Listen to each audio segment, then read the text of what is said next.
I'm John Hugh Powell, host of My College Corner, and I want to welcome my friend, Mark Salisbury. Mark, welcome back to My College Corner. Thanks, John. It's a lot of fun to be here. We had dinner a couple of weeks back, and we were kind of scratching our heads saying, what can we do to help families better understand this journey through the financial aid process? And I thought maybe why don't we just start with like some very simple but confusing questions for lots and lots of families. So if you don't mind, I'll play Stump the Expert. I'll throw out the questions, and if you can give us the answers, we'd really love that. Let's start right at the top with the free application for federal student aid, the FAFSA form. We know it's been delayed or it's going to come out sometime soon, but there are some parts of it that haven't changed very much and some parts that have.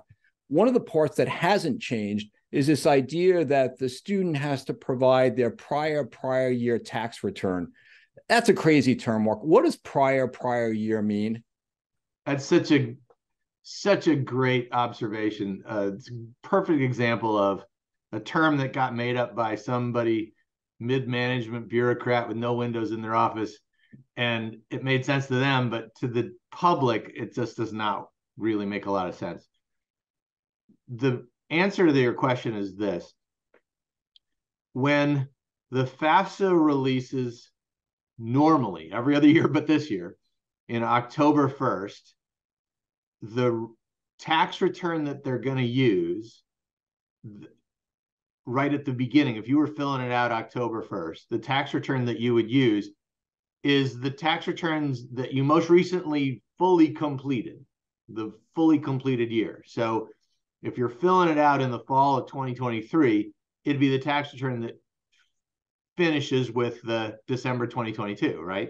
Right. The reason they call it prior is the same logic why they're calling the FAFSA that students are going to fill out right now the 24-25 FAFSA, because the FAFSA that students are filling out right now is for the academic year of 24-25, when those students are actually in college, right?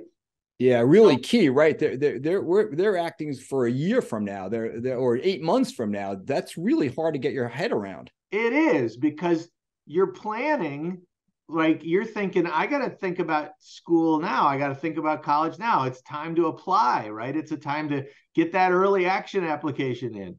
And this fall, you're filling all that stuff out. So when someone says prior to you in October, you might think 2021 because it's like 2023, then 2021.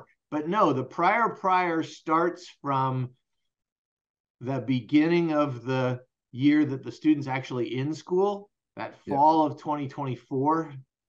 So you walk back from there, and that's how you end up with the year of 2022 and that tax return. Yeah, I got it. And so I'm pretty simple and not real good in math, but what you just said like rang a bell for me. So I'm going to start school in 2024. 2024 minus 2, prior. 2024 minus 2 is 2022. So that's the tax return that I'm going to use. When the year after that, when I'm going to be a sophomore in college, it's going to be 2025 minus 2. So I'm going to use my 2023 tax return. And it's just going to kind of go on and on like that, right? Your math is stunning. Yeah, that's what a 560 GMAT score will get for you, Mark. I'll tell you. Hey, let's move on. There is a new term, kind of stunningly simple for the bureaucrats, I suppose, but maybe not for me, and that's called a contributor. Yeah. Apparently now there's a contributor required, or maybe not. You tell me for the FAFSA. But what's this whole idea about the contributor? Well, one of the things that the folks that are revising the FAFSA got right is they recognized that a lot of the terminology that was getting used wasn't all that helpful, because all of the people that are filling out FAFSAs right now are not all 17-year-old, 18-year-old high school seniors living at home with parents. Yeah. In fact, the majority of the folks filling out the FAFSA are independent, late 20s, in their 30s, right? Right. And so when they used to say, okay, have your parents fill this out, if you're 29 years old, you're like, what? Really? Yeah, really.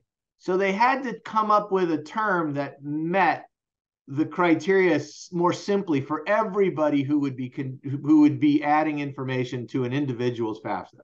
So they changed the use of the term parent to contributor. Okay. What that means in the case of the student who's the traditional high school senior and mom and dad are sort of paying for his gas and food and place to sleep, is that student has to fill out the FAFSA themselves. They start when they provided some of their own information, but then they're dependents of those parents, and so they're dependents of those contributors. And so then the student has to invite their parent to create an FSAID, and then the parent contributes their knowledge, their information about financial situation to that FAFSA, and then of course signs off approving that that information is theirs and that they've filled it out, and so it can get submitted. Got it. So I'm a dependent student and I don't, I have a tax return. Maybe I do, maybe I don't, but it doesn't matter because the government wants to see somebody else's financial information. And you're saying that's going to be the contributor. So, okay. So, all right. So I get this question all the time. So buckle your seatbelt. Let's say this is the scenario. A wife, husband divorced. The daughter lives with the wife. The wife claims her as a dependent on her tax return. The wife makes $60,000 a year and otherwise provides for the child, the daughter, the soon-to-be college student. The husband makes $500,000 a year, lives away from them, provides $72,000 a year in child support to the wife. In that case, Mark, who's the contributor for the FAFSA for that student? Yeah, that's a great question. And it's a question a lot of people are asking because a very important change was made in the FAFSA rules from the prior version to now. Previously, it was whoever the student lived with the most. Yeah. That's the parent who then does the FAFSA. Now it's whichever parent provides more financial support. Oh. And who claims the student on their taxes as a dependent is not relevant. Oh. So that can get to be kind of confusing because people think, oh, the student's a dependent. We filled it out in the FAFSA. Where did we hear that dependent term before? Oh, yeah, it's on the taxes. So we think it's the same thing. It's not. Set that aside. It no longer matters who claims who for a dependent. And just to throw a wrinkle in there, a lot of divorce agreements are structured in such a way so that the parents trade off claiming who's claiming the student as a dependent just as a part of that agreement. Right. So but it doesn't matter anymore. Aside. Doesn't matter. Right. So in this case, it's pretty clear that dad is providing more financial support. Right. So the student creates their FSAID, starts the FAFSA, adds dad, and invites dad to be a contributor, and then dad participates and completes his part of the FAFSA. Dad's a contributor. What if dad, for whatever reason, dad forgets the deadline? Like whatever. What happens if the contributor doesn't actually contribute? What happens to that student? Are they not eligible for financial aid?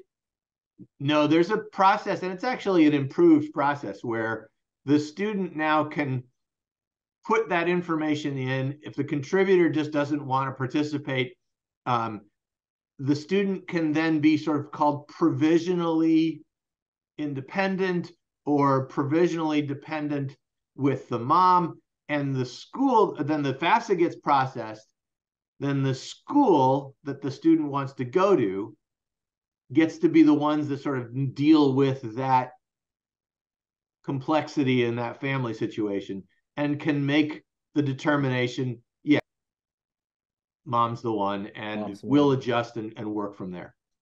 Will that student be eligible for a Pell Grant? Or I've read somewhere, I think that they're then just eligible for one of the student loans, but they wouldn't be eligible for work study, or did I read that right? Well, the Pell Grant issue is a different issue in this particular situation. Dad's income is such that he's not going to he wouldn't, if they're The judging student's by not going to that, get a Pell Grant anyway. yeah, he's not going Okay. to get a Pell Grant. But Okay. with dad out of the picture and child support ending when the student's 18, now the student is in a position where, okay, they're not getting any support from dad. It doesn't matter. So then the school has the ability to use what they call professional judgment to consider maybe the mom's income instead and gather the information from the student, the information that the student can get, to then make a determination, and maybe they would qualify for a Pell Grant. Okay, so last question about the technicality of the form. I'm a student. I didn't file a tax return 2 years ago. The other thing that they're asking for tax returns, but they also want to know about my assets. You know, I didn't have a job, so I don't have any savings. So I don't have anything. Like, well, is that okay? Or should I file my form? What happens? From a student standpoint, the student may very well not have a tax return. Okay. And, you know, more and more that's the case. I mean, you and I were growing up, we all worked and we probably made, you know, decent money and we had jobs, and that was just the norm, right? Today, that's just not that way. Lots of kids don't have jobs, so they don't have their own tax return, or they don't even have their own W-2s, right? So if they don't have a tax return, that's fine. That's fine. Now, okay. It's possible that the parents might also have been in a situation where they didn't have to pay taxes either. And if they didn't have to file a tax return, then that qualifies them right out of the gate for a full Pell, and they can go through the process of the FAFSA and be fine. It gets a little bit more complicated when you're talking about undocumented parents, students of undocumented parents. Right. But even then, the student gets them to be a contributor because they still want to know just kind of what kind of financial situation they're coming from. But they don't have to, if they don't have a social security number, they just don't put one in. If they don't have a tax ID number, they just don't put one in. There's some other identifying processes that make sure that the contributor is actually who they say they are. But the student can still go through this process with a lot less barriers than there used to be, so that they can access the aid that they need to go to college. So it sounds like they are trying to make it a little simpler for the student, particularly those students who may not be getting a lot of support from. So last question on this, there's also some discussion around what was an old concept and it's now going to be modified around the use of some kind of IRS data retrieval. So the student doesn't have to have their tax return right in front of them, or the contributor doesn't as well. Just can you tell us in maybe 60 seconds or left about this IRS data retrieval tool? So it used to be that you had to fill the whole thing out with all the forms right in front of you. Okay. And then a couple of years ago, they set it up, the IRS and the Department of Education set it up so that if you wanted to, you could pull data from your tax returns and it would dump right into your FAFSA. Saves you a bunch of time, gets it all right, wonderful. But it was optional before. Essentially, they were just testing it and piloting to make sure they get it all right. Now, it's no longer optional, although there's this funny little hitch you got to jump through where you have to agree to have your tax returns linked to your FAFSA and sign off on it. If you don't sign off of it, then you can't fill out the FAFSA. So I don't know why they're making you sign, but it's now an automated process. It won't work for everyone because there's some people for whom their situation changed pretty dramatically between the tax return from a couple of years ago and now. But for most people, it's just going to be a simple automatic retrieval. Great. Hopefully that will work well. I know in my case, when I did it with my daughter, it did work well. I was scared to death to press the button and say, yeah, go retrieve it, because you don't know, I'm from the IRS and I'm here to help you. It just never sounds quite right to me, but it did. It worked great. And I've talked to others who said, yeah, when it works, there was no trepidation. It was really good. So hopefully they really get that right. It's so important for folks, though, to review their final reports, their student aid report, to review all of that, because in the previous iterations, there were some numbers that were pulled over that didn't exactly always come out correctly. So it's really important. It had to do with IRA and other kinds of taking money out of other instruments that didn't necessarily populate exactly right. So it's still trust but verify, right? Trust but verify. Make sure that people go through and look at the final results just to make sure that something doesn't look off. And they're going to get a chance to do that. Is the government going to send them some report where they say, okay, this is what we filed, this is what the output is, and they can make modifications, then get back in and make those changes? Yes, you can go back in and ask for some changes. Now, there's some changes you can't make, like if you did the automatic information coming over from your tax returns, I can't go in and now change my income, my AGI from 2 years ago. But you can look and see if there's anything that needs to be corrected. And then that's where the conversation with the individual college becomes really important, because FAFSA collects the data and then sends it on to the college. And then your conversation is with the college to discuss anything in there that's not accurate, that needs to be rethought, readdressed. You know, one of the reasons I love to talk to you, we said we're going to spend 10 minutes and then we're 20 minutes into it. And we go down these rabbit holes. These are really important concepts that we're talking about. So one last concept, I'll extend this longer than I really thought we might. But so what happens in the case where I said before, the father has this big high paying job. He filed his taxes to a prior year, but he lost his job this year, or someone else loses a job, like, but their financial circumstance is very different than it was the prior year. What should they do? That's a great question, because in those situations, a lot of times the family already knows this is going on, and they want to go right to the school and tell them, like, look, the FAFSA is going to be a mess. Can we give you the right information right out of the gate? And the system's not designed for that. Yeah. So you still have to fill out the FAFSA and go through the process. That old tax return is going to come through. And then right after that, when you're starting to narrow down your schools, you're going to be on the phone and emailing to their financial aid office and say, the FAFSA results that you got don't accurately reflect our situation, and here's why. And the schools have a system to understand and recognize and adjust for those realities. It happens all the time, especially after the last several years. Lots of people's lives have been thrown up into the wind, right? So the schools have a process, and they're just going to need documentation, because they ought to have that documentation to show back to the compliance folks at the Department of Education, should anybody come asking, why did you change this?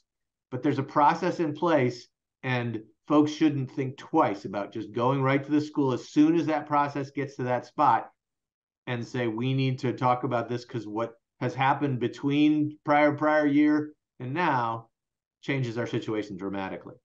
Yeah, that's really terrific. I appreciate this advice on the FAFSA. Appreciate your great work, and we'll look forward to circling back with Ask the Financial Aid Expert, Mark Salisbury, another time down the road. Mark, thanks again for joining us at My College Corner today. Really, truly appreciate it.